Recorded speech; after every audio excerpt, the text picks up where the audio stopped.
Hi, you're listening to Podium with Rich and Hannah in association with Morton. This is a special edition podcast where we're going to be looking at the Great Britain and Northern Ireland team that's been selected for the World Athletics Indoor Championships in Torun, which starts on the 20th of March. Maybe you're listening to this on a weekend run. Maybe you're getting ready for a marathon or a half marathon coming up.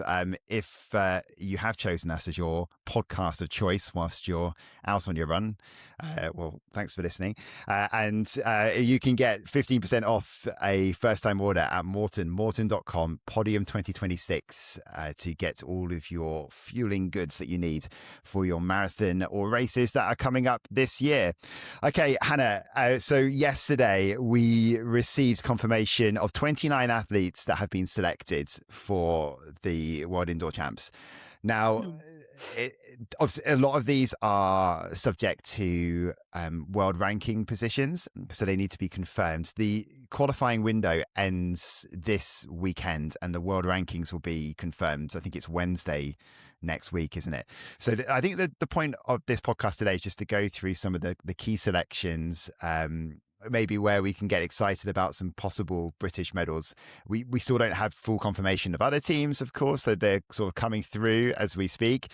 But I think one of the things just to highlight, first of all, is the general praise that UK Athletics has got here for selecting people who are, as many as possible, really, that everyone that has a chance of making the championships they get their opportunity to go. Yes, they might need to be a bit lucky with the world rankings. Yes, they might be hoping for a big performance this weekend, but there has been a lot of praise. I saw once something from Neil Gorley, for example, who just said, fair play to selectors here. I am so excited we'll get into it, but the field eventers, I think, we do have some fantastic field eventers, but on the whole, as a nation, we don't deliver as much in the field as we would expect to say what like we do in the endurance or maybe in the sprints. And it's a multifaceted issue in Britain as to why that's not happening. But for me, a big part of it is that lack of representation on the international stage. And it's for a level for these athletes that are punting for these championships, they're good enough by World Athletics standards, and they get really frustrated when then British Athletics doesn't agree. So for those individuals, those senior athletes right now, but it's the juniors as well to believe that there is a pathway for them. They might be winning English schools, but if they don't have kind of a role model or someone to identify with out in those international teams with that British vest on, it's all those micro decisions that, where do I go to university? I prioritize my studies. I prioritize work. I do all these other things because you can't believe you can be a part of an international team. So you can tell I might be passionate about it. I think it's a really, really important thing to have representation in some of those events. Yeah, and I guess it's not just seeing the pathway. It's that when you get given that opportunity, you get the experience, right? Exactly. And a major champs. And we have so many of these established senior field eventers saying, well, if you don't give me the opportunity, I can never show you what I am capable of. And it's often, some people say, you need a first champs to kind of learn the ropes and figure it out. And then maybe in the second champs, there was that speed skate. No, it was the figure skater, wasn't it? It was the American bloke. He was so upset he hadn't been picked last time round, and then he kind of fluffed it this time. And he was saying when he was walking off, he was so angry, and he's saying, if they'd taken me last time, this wouldn't have happened. So some of these athletes, they might not be at their peak yet, but when they are at their peak, if they have some international experience under their belt, then they're going to reach their potential.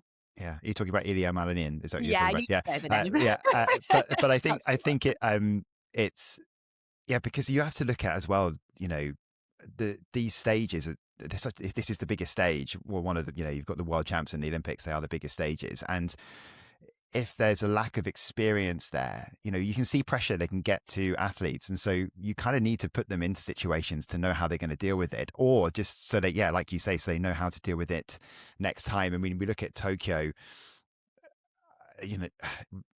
athletes like Darissa Yapikino comes to mind, for example, who didn't get through qualifying, but she got the experience earlier that year in becoming the European indoor champion.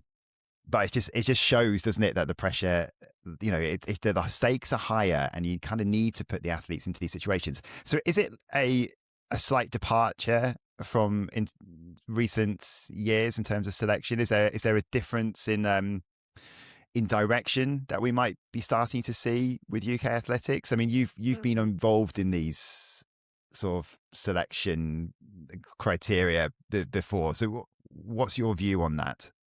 It fluctuates depending on the proximity to an Olympic cycle, on the preference of the head coach, the preference of the CEO. Like it's like a business decision and also a performance decision in terms of the cost and this, that, and the other, and funding from UK Sport and how much they can put towards it. And I think we have still seen from the current people that are in charge that we have seen a kind of nudge towards this small teams, higher quality will be able to convert that to more medals at some championships. And then they relax that when it comes to maybe European championships. So we have had very big squads to European championships the last few years. But I think we had a big squad to Appledorn European indoors. And then Nanjing was a bit more selective. And then perhaps, if this being the only indoor opportunity for these guys, they've gone big. And I don't know, maybe because it's cheaper to get to Poland than it is to China and this, that, and the other. But ultimately, it's just awesome. Like I get really excited about this, and then even if we get to Beijing World Championships and it goes back to top 8 potential only, I'll get really cross again. I won't. It's not like this doesn't. I always want this. It's not that I think it's only appropriate for some championships. To be honest, though, the policy said we're only going to accept that ranking position if you're like top 8 potential, and they don't seem to have. They could have really lent into that and stuck to that, and I don't know. Yeah, for some reason they haven't, and delighted. They left themselves the flexibility to pick anyone, but they also gave themselves the option to be more selective. Yeah. So we're releasing this 2 weeks exactly before the World Indoor Championships start. So just to stress, we are going to do a preview show in about a week and a half's time. So we're going to focus fully on the Brits here. And like we say, hard to sort of talk about some of the matchups until they're completely confirmed. So if we start with the obvious choices, the ones that we have been talking about for a couple of weeks. So let's start with the sprints, I guess. So we've got on the men's side Jeremiah Azu, who's going back to the World Indoor Championships to defend his title. He's the European and World Indoor Champion. He's in great shape. He's not a million miles off of the PB that he set last year in Appledorn. I think he's 400ths off or something like that. So it's very little separating the form he was in last year compared to what he's in this year. And I think he's competing in Berlin tonight. So he's still got some more tune-ups to come.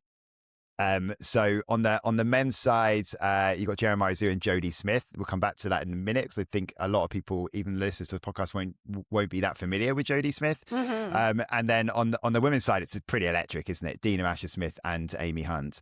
So let's just start with the men and Jeremiah Azu. I think we said before, didn't we? Was it a week or two ago? Maybe doesn't get the credit he deserves. I think worldwide. But so his form this season, is his 6:53 is his season's best. Like I say, opportunity to go quicker than that. He's always going to be a threat, though, isn't he? And like he's going there fully on focused on defending that title. Absolutely. And I was thinking, why doesn't he get the recognition he deserves? And that title in Nanjing, it was a bit confusing, wasn't it? Like, a couple of people didn't finish the race. It was a bit of a messy final. Kind of, it wasn't maybe your kind of textbook final that you might remember for the winner. It was kind of, there was a lot of stuff going on. But I've got I think I do have a lot of confidence in Jeremiah, like going into this, because I think once you know your blueprint to deliver a cracking 60 meters, he's just on repeat right now. If you look at Berlin this weekend, that's the same weekend as Appledorn was. You sort of relevance to World Indoors. So I think he's competing in Berlin this weekend. That will be exactly the same as the timeline last year, and then moving on to Torun. So I've got a lot of confidence in what him and his coach are doing. Yeah, and just that confidence that he'll have himself of being in this situation before and delivering. He just he rises to these occasions. He's very cool and calm under pressure, isn't he? And then once he gets through his races, we kind of see a bit of his personality come through as well. We're seeing it recently as well with that celebration on top of the bumper. Oh, I love it. And I really think that when we look at Azu towards Torun, like, we can't forget that 200 meters as well. 3 rounds of the 200 the day after winning his 4th consecutive British title. Like that's, is it 3rd or 3 or 4? Can't remember. But I'm still very, very impressed with the athleticism shown in doing 3 rounds of 200 the next day. Yeah.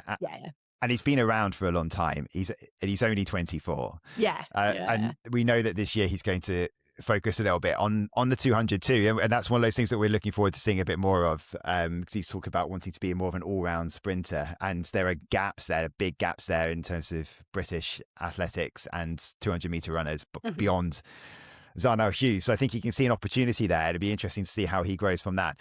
Jody Smith, so he's a 25, older than Jeremiah Azu, 6:52 PB this season, so he's actually run faster than Jez, as he said we could call him. He did give us permission to say that. He did give us permission, yeah. He was 3rd at champs behind Rommel Glaive. Never been to a major championships before. That includes a junior champs. So what an opportunity for him. And I love it that 6:52 was in December or something. It was quite early on in the season. So to then follow that through to a podium at British Champs is really cool. And perhaps Rommel Glaive kind of took himself out of the equation. Or maybe the selectors decided to go on that form that Jody Smith has shown. But either way, what a lovely opportunity for him. Mm-hmm. And then major medal hopes in the women's 60. What's going to be hard? I think we can get a medal, but I almost wonder that, what they're going to be 3rd and 4th. One of them is going to deny the other one a medal. I don't know. When you look at Julian Alfred with that 6:99 and Zainab Dosso, they've got to deliver it on the day, but they have before. Like they do know how to produce on the big occasion. Those two. And for me, psychologically as well, there's a big difference between 6:99 and your low 7s. Yeah. Like, who knows? I would love them both to get a medal, but I feel like we're going to have this horrible situation where one of them does and one of them don't. Well, I think if you look at so Amy Hunt has run quicker than Dina by 100th this season. So, but Dina is unbeaten this season, I think, from 5 races. So there's also the argument that she's doing what she needed to get done to win the race. So there's probably more in her, and her PB I think is, what is Dina's 7:03, isn't it? British record. And that's from 3 years ago. Yeah, British record. So that's this is her first indoors since that season. Yeah, Dina on 7:05, Amy on 7:04. Like, there's not. For me, I do this. If I was a betting woman, if I understood betting, which I don't, and now we think we're not allowed to. Whoa, I've learned a whole lot about betting in the last couple of months. I would give a nod to Dina Asher-Smith with that unbeaten streak. Yeah, I think I would too. But also just because of that major championship experience, the sort of wealth of experience that she's got dealing with the occasion. It's exactly what we said at the start of this podcast, isn't it? About giving people opportunities and that wealth of being in that situation before. Now, Amy Hunt has gone to Tokyo and won a silver medal, but she's got more than enough experience. She doesn't need any more experience to podium. Obviously, she's already podiumed. Like, I know what you're saying. I think you're right. Dina's got more experience, but I think Amy she's over that threshold. Yes, but the situation has changed for Amy Hunt now. So she was it wasn't like a free hit because she was always going to be a contender to win a medal, but now she's sort of there to be shot at a bit more. Like, she's someone who is a major threat. She's no longer the underdog. She's now one of the favourites. So that's a different pressure to deal with. I agree, but I feel like Amy Hunt probably held herself in that medal zone since she was a junior. Like, she's had that expectation forever. So I'm not sure the external expectation will kind of get in the way of will kind of affect her physically or mentally. Yeah. But we've always talked about their overall chances then against the others that would be contending. I mean, just as well, we have someone here who won a silver medal at a World Championships, and then the expectations change. I mean, did it change overnight for you? Yeah. I mean, so it's about how you deal with it, isn't it? But you say, she's got the character to do that. Yeah, no, I think she's, like I said, because she's surrounded herself by very ambitious people in her training group as well. It's not like she's kind of come out of nowhere. She'll be around a lot of people that are talking about podiums, that are talking about achieving this. So I don't think the pressure will get to Amy Hunt. I think there's more in both of them from their performances this season, and they're building to that. But you look at, so two have gone sub-7 this season, and that is Julian Alfred, who goes into this as the overwhelming favourite, right? Are you giving her the gold already? And then after the gold already, so she didn't get it. Did she get it in Nanjing, or she didn't go to Nanjing? Did she? She didn't go to Nanjing. She won Glasgow, then won the Olympics. Yeah.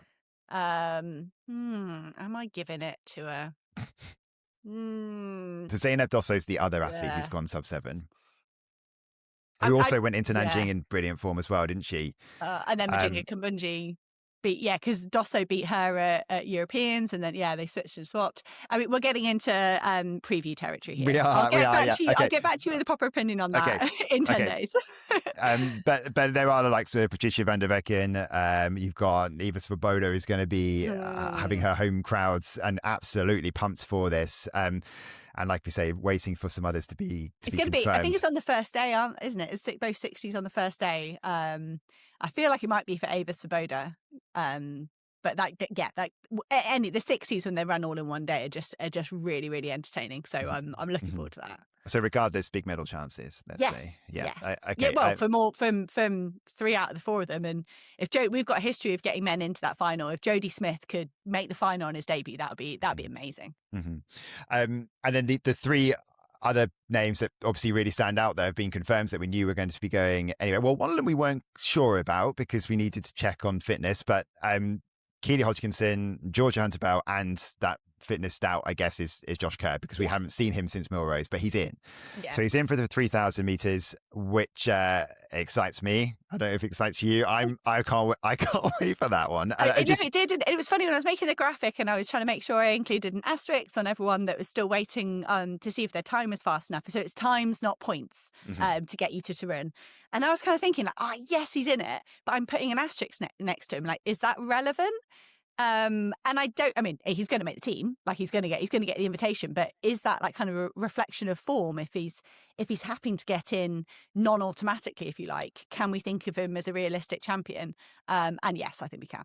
But he said he doesn't race that much anyway. When he's building up to something big. And the thing I didn't necessarily get into last week when we talked about the US trials, it was like Hocker. Again, like, do you give Hocker a big, heavy favourite tag when he only won his trials by a couple of hundredths and then was 5th in the 15? It's not like he's having an absolute stormer. Like, Cam Myers is still world lead. Like, it's. I think the problem is, I think there's probably, same as in the men's 15, there'll be 8 or 10 of them that think they can medal, which is just very entertaining and then really fun to have someone in the mix from our nation. We're talking about, because of there's the asterisk next to his name, because we're looking at rankings, and at the moment, so the ranking points are putting you in your times are putting you in the in the rankings. Like you say, it's times, not points. So it makes it a lot more simple rather than having to mess around with. Much better. But if you look at it, actually, it's interesting because Cole Hocker is right on the edge there. Is he? There's only Kai Robinson between him and Isaac Nader, who's out of the top rankings. He's not qualified as things stand. Yeah. He needs to. He's qualified the 15, isn't he? Yeah, I mean, he wanted to go into 3, then for example, so you've got Cole Hocker sitting there just above Kai Robinson, and then Josh Kerr's another 3 places above. So there are 4 athletes 15, between himself and the place outside. Well, there's only 15 spots, and I think when you look at these World Indoor Championships and the people that manage to get an invite, you really need to consider quite how tough it is. Again, when we go to the field events, and they're only accepting 12 people in the whole world into that event, like, just to get an invitation is mad. So that men's 15, the men's 3K, with just 15 people, like, they are cutting it quite fine. Hocker after USA is talking like, I've not got to decide which event I'm doing. I didn't realise he was that low. So we'll study on, like, but he might race again. He might race again this weekend. He's got time to race and then recover. Yeah. I mean, you look at that you say top 15, but you've got like all the, you've got lots that are tied for the same position. Yeah, when you'll have the world. Did Chepo Chite got the world indoor tour? There's people like that as well that haven't got, like, he's not run a time, but he made the decision to chase that wild card instead. Like, it's paid off really well for him. Yeah, and there's actually 13 Americans in. Oh, well, that's right. Oh, yeah. So people like Kerr are fine. But it's just, it's interesting.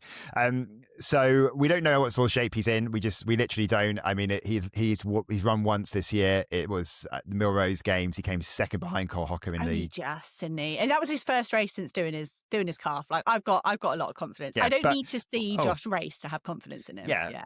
Confident, but we still don't know. That's, yeah. Confident but clueless. That's fine. That's kind of the way that we always preview Josh Kerr, isn't it? And we've spoken so much about Keely Hodgkinson in the last few weeks. I don't really know there's much more to say other than she goes into these World Indoor Championships chasing a first world title, and I think lots of people still forget the fact that she has not got a world title, and she's actually been to the World Indoors before but had to pull out right before her race because of a quad injury, I think it was. But she's a world record holder now. She's an Olympic champion, but she has 3 world medals, and they are none of them are gold. So this is really, really big for her, and the pressure's all on her. But she looks pretty relaxed about everything coming her way at the moment. Yeah, I love there was we didn't quite talk about it in when we were doing our roundup last week, but one of the questions in Glasgow when she raced last week was, you won a European title at 19 in Torun. What's the 24-year-old version of yourself gonna like going back there? And she said, I'm the most like that 19-year-old than I have been in the last 5 years. I've got that joy back. I'm really excited about competing, and that was a really nice quote for her to and then that will be a number of things. The pressure of taking an Olympic title, the disappointment of missing out on world titles, either side of that, all that. It's nice to see her in sort of a positive place, and I want to look up the championship record and see what's going to happen because I reckon she'll go. I reckon she'll go for it. Mm-hmm. I think she might as well. Yeah, she might as well go for it. But again, preview. I'll get into that on a preview. Yeah, exactly. Yes, well, can't resist it. It is difficult, isn't it? But it's really fun to get a chance. We were just talking about Brits that have medal potential, but to have a chance today to talk about all these Brits is really nice because we might not have time. I might not have time on comms. I might, all that sort of stuff. Joining her in the 800 meters is Izzy Boffey. Who's got a track session in 45 minutes. With you. She better be on time, If you haven't listened to our interview with Izzy, it's on the feed, so please do go back and listen back to that. It was just after she set what was previously a world lead in her PB of 1:57.43, which really, I think, was a sort of coming of age run from her in the States. Only been bettered by Keely Hodgkinson and Audrey Verreau since.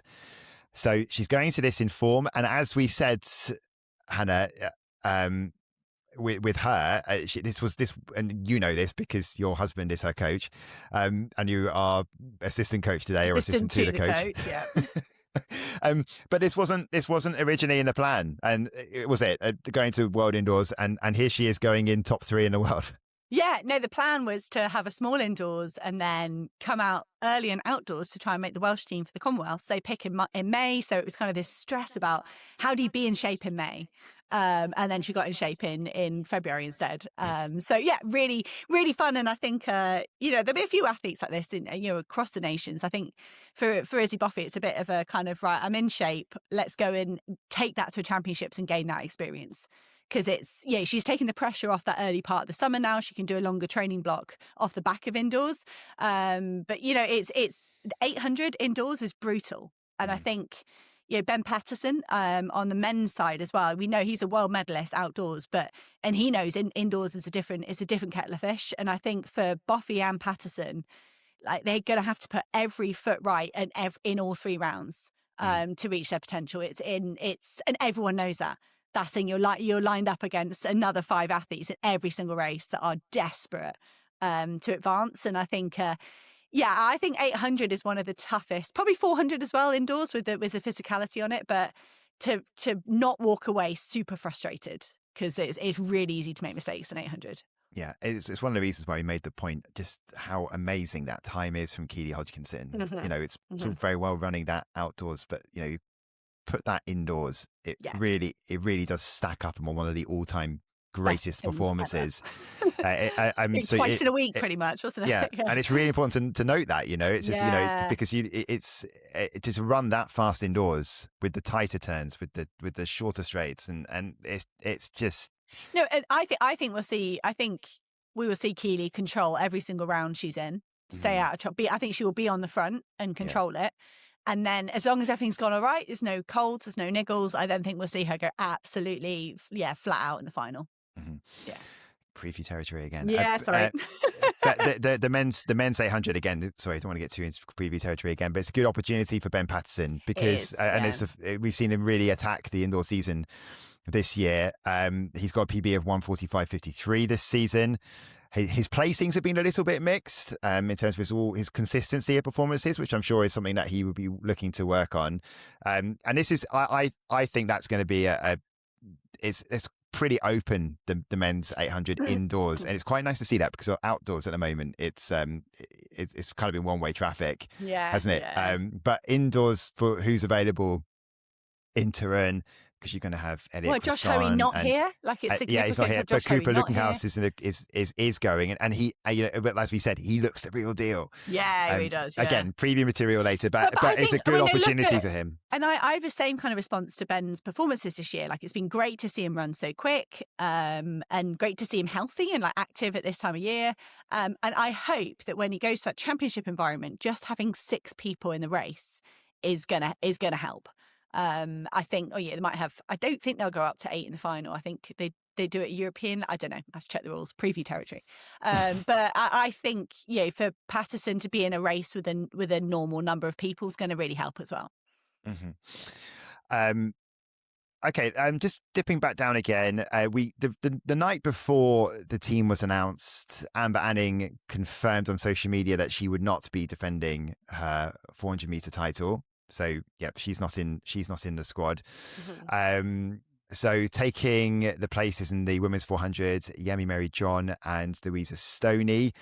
In the men's event, no one in the 400. This is one of the ones where, if you haven't been watching much of the World Indoor Tour this year, this is one of the biggest format changes that we're going to see at these World Indoor Championships. You're not going to have straight races to decide the title. It's just on times across a number of finals. Two finals that are combined. Yeah, that's it's gonna be hard to get your head around, isn't it? And I'm not up for it. I think we'd be so many steps to simplify the sport.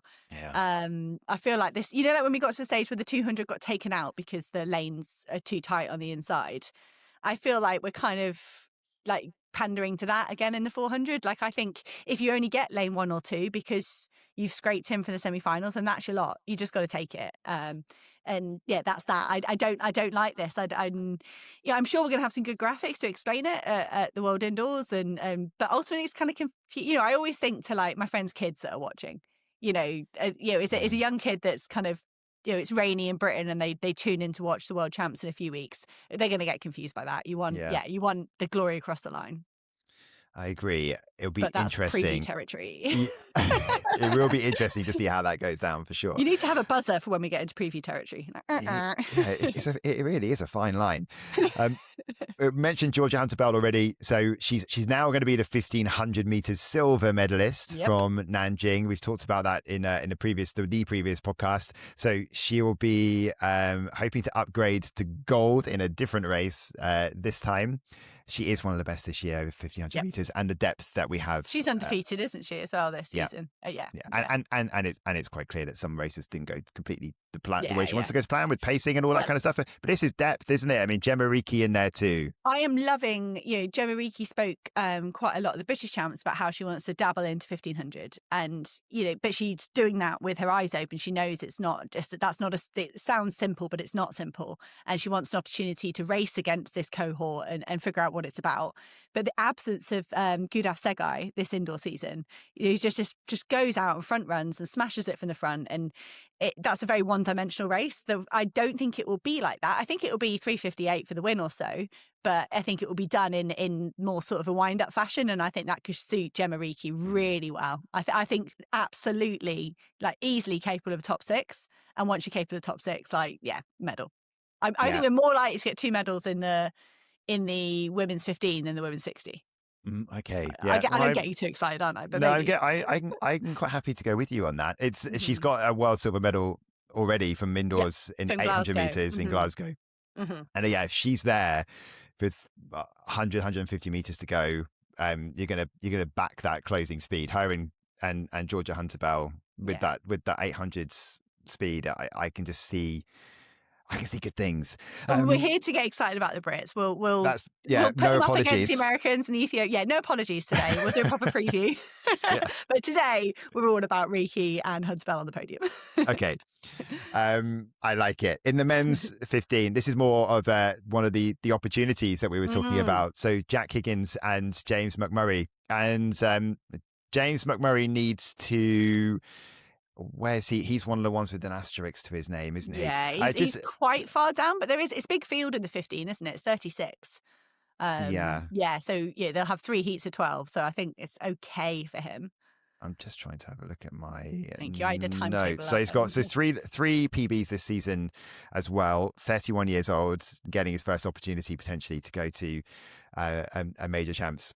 And he's moved up from the 800. He kind of grew up as an 800-meter runner, and he's a sort of real. As is Jack Higgins. Just every BMC, every British Miners Club, they're there, taking off half a second here or there, winning races as well. So they're exactly the sort of kind of pure club endurance runner that everyone should celebrate making a British team. McMurray's well in the list actually, and brilliant, it's another one of those ones where you look at the list and half of them are Americans, which does make a difference when you're talking. Still they can not only take 2. The 2 that came top 2 at the trials, but watch it. Still not. We'll figure that out this weekend. Jack Higgins won the British champs. He hasn't lost in any of his 4 races this year as well. So 3 lots of PBs this season for Higgins and McMurray. And I think Higgins will learn from his experience. Went to Europeans in 800 last year indoors. So I think he'll learn from that experience and bring it. He's been tactically perfect domestically, and I do back him to take that through to the international stage. It'll still be tough for either of them to make the final, but definitely not impossible. I realise we're bouncing around quite a bit, and we really should have talked about the women's 3,000 metres on the back of. Let's do that now if we're in endurance territory. For a while, Hannah Nuttall was only one of 5 or 6 who had the qualifying standard. That's been expanded quite a lot now by this weekend. But she, again, 2 lifetime bests this season. She's not raced since British Champs, but again, just one of the most consistent over 3,000 meters this season. She showed her sort of her potential last year as well in Tokyo when she finished top 8 in the 5,000 meters. This is their second World Indoor Champs. And along with her and Katie Snowden, who's got the other spot, doesn't have the standards. She's waiting on the world ranking confirmation as well, but there are loads below her. So again, she should be absolutely fine. She's also in lifetime best form. And again, you look at this and say that's a pretty strong send. I really think it is. I think both of them could be top 8. I think Snowden was great a few weeks ago, and then I don't know if something was up with her at the trials or whether Hannah Nuttall did close extremely quickly. But yeah, I think it will be a slower first couple K and then a big wind up, and I think that suits both of them really, really well. So should we just touch on some of the field event ones as well? Yes. Have we missed anything that on the track that you wanted to cover off? Did we miss anything? No, 60 hurdles. Again, with this ethos from British Athletics to see Emma Norfor get the nod. I mean, I don't think she's ranked particularly highly. Like she's in there, but I just love that. That's one of those names you're kind of like, well, they could pick her, but historically, I wouldn't expect them to, just based on behaviours. And then I'm like, yes. And we're coming up to about 10 athletes like that I'm just absolutely delighted to see there. And I guess a bit of a segue into the field. This doesn't work with the timetable. Abby Paulet's in the 60 hurdles and the pentathlon, and it all on Sunday. It's all on Sunday, 3 rounds of the 60 hurdles and the whole pentathlon. Like, I double checked it. Like, maybe she'll ask for like a 400-meter kind of approach and to say, can you just take my time from Can you take my time? We're gonna have to. And then I just checked her Instagram. And it did say, unless I'm looking at an old version of the timetable, I don't think you can do both, and I don't think you should because she's got a really good chance in the pentathlon. You already got 5 events crammed into one day. Why would you add 3 rounds to the 60 as well? So she's been picked in the 60-meter hurdles and in the pentathlon. She just competed in the pentathlon at the last weekend, was it? Yep. And she has picked up lifetime bests Everywhere. in long jump, high jump, 800 meters, and the 60 meters hurdles. So she's very much, it seems, deserving of her place, and she was waiting for the world ranking. Needs to get a world ranking from that pentathlon. I wonder if that's what's happened here. They're going to list, British Athletics are going to declare her in both in case she doesn't get the world ranking in one of them. But you're right. I'm looking at the I would have timetable. expected that. That's why I checked her social media, because I would have expected that to say, I'm definitely want to compete. My preference would be this or that. Should I tell you how it'd have to work? She'd have to do this. She'd have to run her pentathlon 60-meter hurdles at 10:05. Yeah. Then, depending on which heat she's in, that she like another half an hour later or so, she'd have to go and do the high jump. Then she would have to hope for an early heat in the 60-meter hurdles, which go off at 12:55. And then she'd have to go straight from that into the shot put. Then after that, she'd have to go. It's worth just carrying on. And then going into the evening session, she'd then have to do that. She'd start off at 20-6 in the long jump. Then she would. This is the reason why it's not happening. Then at 3 minutes past 8, she would compete in the 800 meters. Yeah. And then 10 minutes later, so just a couple of minutes later, she'd have to go and do the final. Well, I mean, maybe it would not. make a heptathlon seem super easy come the summer. Like, give yourself eight competition things in one day. We'll see. But whilst we're on the multi-events, Ellen Barber in the pentathlon, Lewis Church in the heptathlon, like that's the sort of ethos, the sort of decisions that have gone on in selection that, just lovely. I think, they've both been around the scene a number of years, lots of titles, lots of medals at a domestic level, and to see them in a major champs team is just awesome. I don't think it's their debut, either of them. I don't think it's their senior debut, but at this stage in their career to sort of be at a World Indoor Championships is important, and the community they're part of as well, that heptathlon, decathlon community. Again, all those blokes have been alongside Lewis Church for the last 5-6 years, and they're seeing him getting named in this indoor team. Like, that's going to give them a lot of inspiration. Yeah, and as someone who grew up watching Dean Macy, you just really want opportunities for men's decathletes. Yeah, we do. Great Britain, don't we? Yeah. The fiance pairing of Molly Caudry and Joel Clark-Kahn. Clark-Kahn is one of the ones who. I need to come back to him in a minute, but I think he's one of the ones he's quite lowly ranked. He's quite low. There's only 12 spots. But I don't know what his plan is this weekend. But obviously, there's final opportunities for athletes to improve on their ranking by their performances. But we've got Kamani Jack up in, I think he's in 9th, but he's in the NCA system this year. So he already comes out. Like, we know, we know he doesn't want to be part of the British team. He's doing the NCA system. So that's one spot for Clark-Kahn. Like, I don't know, I'm always hopeful, but but British Athletics could have looked and said, these athletes that are on the bubble that are not already high enough ranked, no, they're not good enough to come on our team. That's what they've done that historically a lot. So just great they're giving them the chance. He has 222 this season. He needs, if you're looking at rankings, he needs 227 plus. That's his outdoor PB. His indoor PB is 223. I thought Kamani Jackson on 225. Let me just double check it. Sorry, no, that's just, I did look before, but I don't have it open. So he's if I'm looking at him, the first place qualified by top place is 227. Okay. And that is Romain Beckford, but you're looking. Kamani Jack is in at 228. Oh, is he? It's Kamani's on 228. Yeah. Oh, something to get excited about. I think I had him on 2. Yeah, that's brilliant. Yeah. Molly Caudry has competed in one competition since injury. That was the British Champs, 465. Won it. She's looking to reclaim her world title that she won in Glasgow a couple of years ago. Obviously had a frustrating competition in Nanjing, which was a bit of a mess competition-wise with the pole and the bar. The bar was all kind of issues with the bar. Yeah.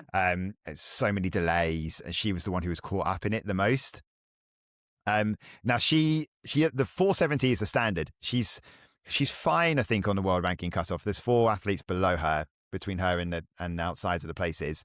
But she is actually competing Rouen tomorrow in one of the Perche events, which is one of the big ones where you've got on the men's side, you got Carolis and Caudry's one of the main women that's competing. It's Caudry, Bonan, Tina Schutte, isn't it? It's a good, good competition for them. But all the Americans coming over for the men's as well, so that'll be good to see.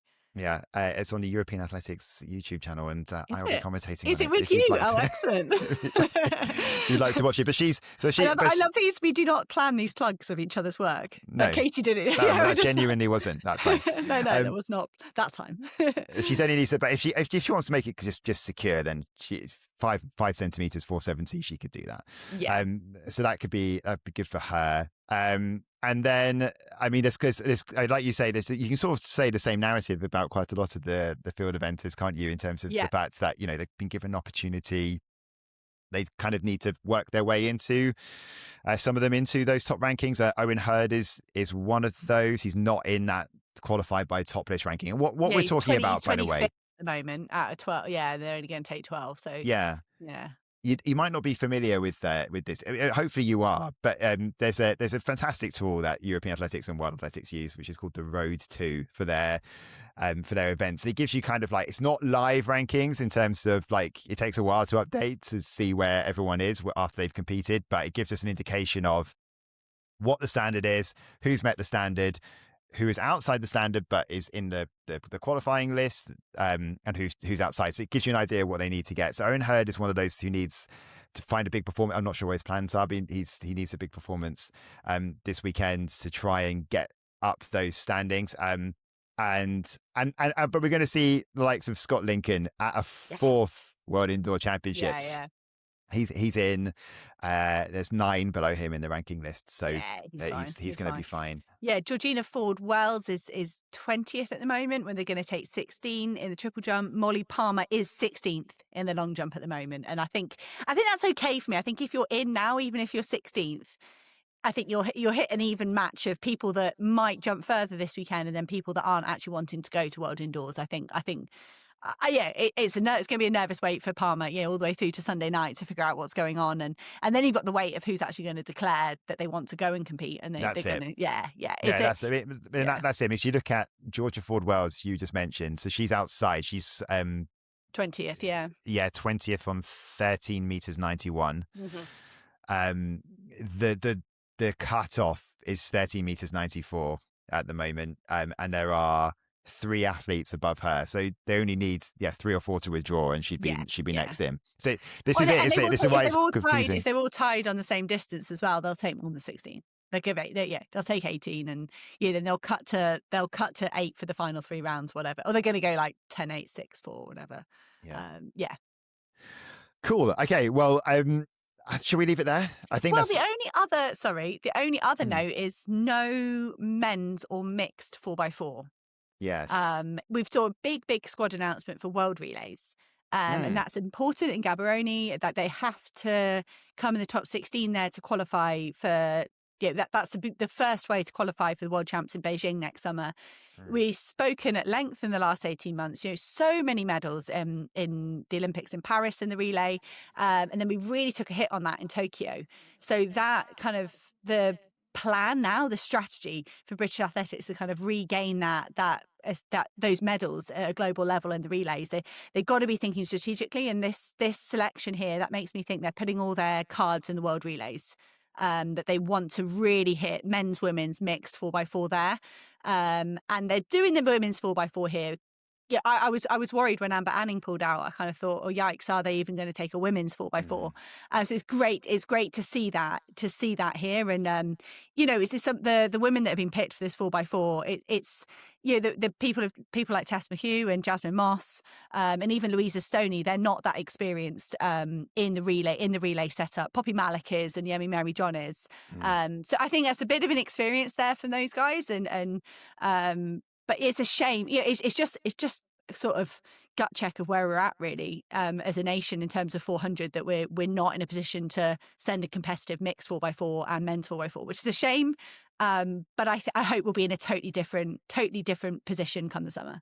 Do you think that's a situation where it's an acceptance of the fact that we're not where we should be. And so rather than sort of throwing them back out there again and hoping for the best, it using this actual proper block of time in Botswana at the start of May just would be it feels like a much more sensible approach, rather than maybe people it going wrong and maybe people getting on the back of British athletics again, relays failed again. Instead you go at a lower key event, because if we're honest, not as many people watch the world relays as they do the world indoor champs, and just being able to have that proper, it's not just competition and race experience that you get there. Also, it's a proper training block.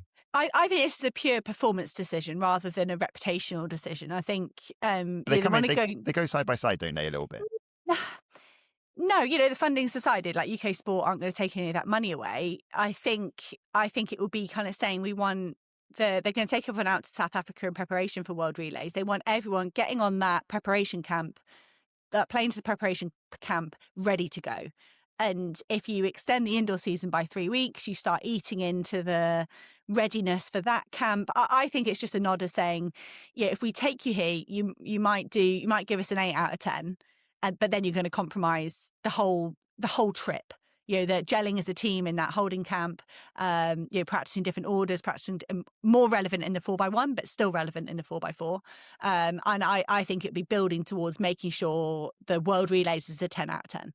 Not from a performance and funding point of view. That wasn't really the point I was making, but it was I think more just because it doesn't make any sense to do it if you don't really feel like you're maybe in the place that you want to be. And you have mentioned that squad already, talking about how strong it is. I mean, we haven't mentioned that. We might as well just talk about that very, very quickly. But I mean, on the women's side for the 4x1, you've got Imani Lansiko going. You've got Success Edouin, Desiree Henry is in there. And the men's side, you've got Jeremiah Azu, Ronald Glave, Zarnell Hughes, which I think was maybe a surprise that he's going to that. So that shows how seriously they're going to be taking the world relays. That's what I think. I think when they're going strategically, they're going, we are going to boss world relays. Yeah. I think we've got the mixed 4x1 for them to get their teeth stuck into there as well. That's I think this world indoor team is, they're giving way there on the relay. They're just letting that go in the mix of the men's and looking towards that. We're looking towards world relays. Yeah. Cool. Okay. Let's leave it there. We're actually talking on your birthday, Hannah. So happy birthday, and thank you for giving up your time on behalf of the audience that are listening. It's quite all right. I already had cake for breakfast, so anything goes after that. Very good. Well, now you get to go and give a pep talk to Izzy Boffey and make sure she's sticking to the sessions that she's. I didn't bring any cake. You're meant to bring cake to work, aren't you? It's what you don't realise when you're self-employed. All the etiquette of I really should have bought some cake down to the track, but I haven't. Really. You got time to pop to a shop? She sometimes bakes. Oh, okay. Yeah, so she could bring cake. Yeah. I mean, that's the hope. I'm just flipping the pressure off myself to someone else. Where's my cake? Yeah. I didn't bring my own cake from home because I thought you would, but we'll see. Watch this space. All right. There's a lot of meets happening across the weekend. We'll be back for a roundup early next week. The qualifying period, remember, it ends this weekend. So one last chance for athletes to improve on their ranking or to get those standards if they need them. So we'll bring you that roundup next week. But for now, thanks for listening, and we'll see you next time.